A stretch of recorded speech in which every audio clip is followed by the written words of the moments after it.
Assalamualaikum warahmatullahi wabarakatuh. Ada setidaknya dua pasal dalam Undang-Undang Dasar 1945 yang pelaksanaan nyaris sama sekali tidak dilaksanakan oleh negara, oleh pemerintah saat ini. Salah satunya pasal 33 tentang ekonomi, kemudian pasal 34. Di pasal 34 itu disebutkan, pasal 34 Undang-Undang Dasar Negara Republik Indonesia tahun 1945 UUD 1945 yang berbunyi fakir miskin dan anak-anak terlantar dipelihara oleh negara. Ini nyaris sama sekali tidak menjadi fokus, belum menjadi fokus dari negara atau pemerintah saat ini. Seharusnya fakir miskin itu yang menjadi amanah bagi negara, bagi pemerintah, itu amanah paling utama. Oleh karena itu tidak boleh memang ada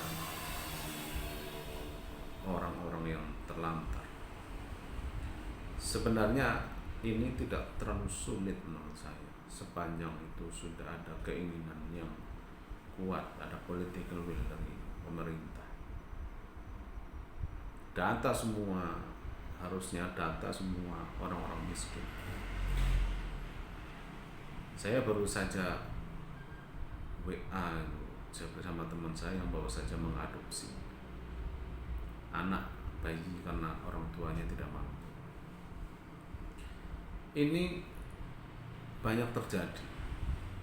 Orang yang tidak mampu, dia bingung, akhirnya dia ngasih, atau bahkan ada yang membuang bayinya itu di tempat sampah, atau sering kita dengar berita itu, atau dikasihkan kepada orang yang berkecukupan. Harusnya menurut saya negara itu sangat perhatian terhadap ini. Negara itu harus memperhatikan rakyatnya mulai sejak dari bayi.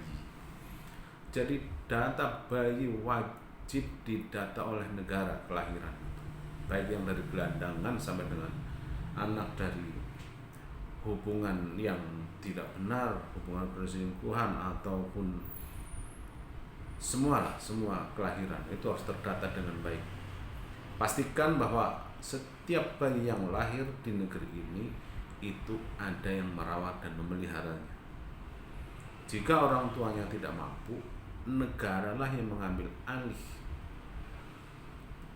Sesuai dengan amanah undang-undang tadi, negaralah yang mengambil alih untuk memelihara anak-anak fakir miskin dan anak terlantar ini. Caranya bagaimana? Mungkin itu melalui dibuat panti. Kalau di konsep saya itu setiap desa itu harus punya panti asuhan, panti yatim piatu, dan panti jompo. Itu harus setiap desa. Jadi ada yang menangani di situ.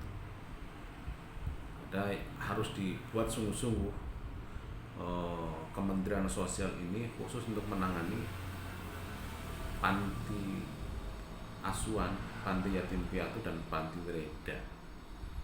Itu harus termanage dengan baik. Jadi harus ada guru-guru, ada pengasuhnya yang memang terlatih, yang menjadi ASN, harus menjadi pegawai negeri, bentuk sebagai pelayanan negara, perhatian negara kepada rakyatnya.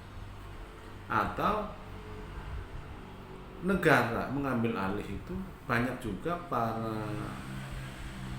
wanita, para perempuan, para keluarga, para rumah pasangan pasutri yang tidak memiliki anak.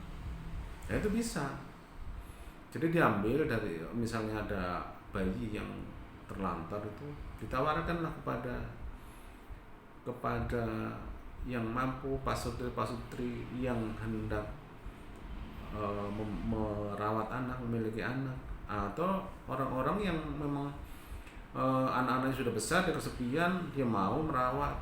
Yang penting pastikan bahwa setiap anak yang lahir itu ada dalam perawatan ibunya. Itu harus Pastinya itu mudah menurut saya. Disitulah mulainya diatasi kemiskinan sebenarnya dari situ. Karena generasinya itu diselamatkan dari sejak bayi. Itu gampang menurut saya. Itu pasti tidak, kemiskinan pasti akan teratasi. Nah, tidak menjangkau itu. Itu. Jadi setiap negara harus perhatikan banget, perhatikan betul-betul mendata warganya itu. Jadi banyak yang lahir di luar, yang hamil di luar nikah, kemudian anaknya jadi. Nah, itu siapa? Tanggung jawab siapa sekarang? Tanggung jawab negara. Tetap dia anak negara. Atau anak-anak yang orang tuanya tidak mampu, sehingga kemiskinan itu terputus. Atau anak-anak yang lahir di kolong jembatan begitu, yang banyak itu harus diambil gitu. Kalau orang tuanya masih belum bisa, anaknya harus diambil. Generasinya harus dipangkas, jangan sampai ada generasi yang lahir dirawat di bawah kolong jembatan, itu tidak boleh. Kalau yang sudah tua, walaupun itu tanggung jawab negara, kalau dia kan mungkin ada kesulitan, bandel dan sebagainya gitu. Nah, itu mungkin perlu waktu. Tetapi yang pasti harus selamatkan dulu adalah bayinya, generasinya. Ini pasti bisa dilakukan. Nah, kalau setiap kabupaten itu melakukan ini, itu selamatlah negeri ini. Sementara terjadi pemilihan-pemilihan ini, kemudian kita ciptakan generasi-generasi yang baik, generasi-generasi yang berkualitas, karena dia dari sejak lahir sudah mendapatkan perawatan, sudah mendapatkan kasih sayang dari ibunya, baik ibu panti mungkin, atau memang ibu yang anak-anaknya itu langsung dirawat di rumah pasutri yang tidak punya anak. Saya kira itu kunci permasalahan terdasar untuk mengatasi kemiskinan di negeri ini. Terima kasih. Assalamualaikum warahmatullahi wabarakatuh.